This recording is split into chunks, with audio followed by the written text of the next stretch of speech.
Hey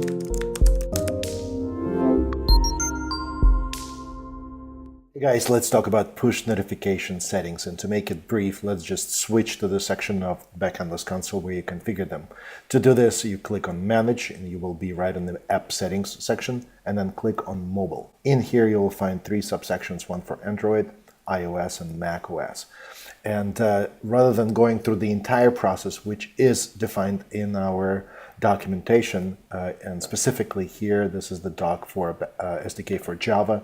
If you go to push notifications, you will see two subsections, and the same thing is true for the iOS docs as well. So there will be push notifications set up for Android, and there is the process of working with Firebase Cloud Messaging of how to configure the actual server keys. So you go through and you will end up right in this section to add your keys. So once you have your Android server key, then you will be configuring it right here.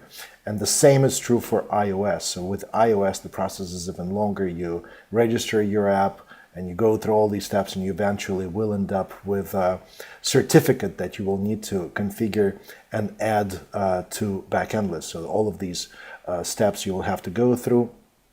And on the Manage App Settings, Mobile Settings, in here you will be adding your iOS certificate. So assuming that you have gone through all those steps and you're adding your keys, the most important part here, among many other parts which are equally important, is configuring the actual channels. So for Android, you will paste your server key right here, and then for the channels, you can actually specify the channel that this key is going to be for, the messaging channel. If you want all the channels, just select all channels and it will apply to all the channels. And then the importance of this is such that whenever you send a push notification to a channel, that channel must have a key associated with it. And that's where this mapping takes place.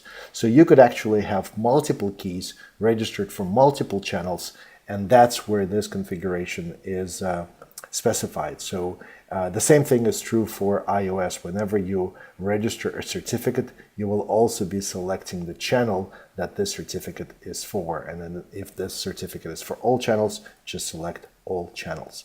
Other than that, it's very, very straightforward. If you could mind about 10 or so steps of setting up the actual key with Android or iOS.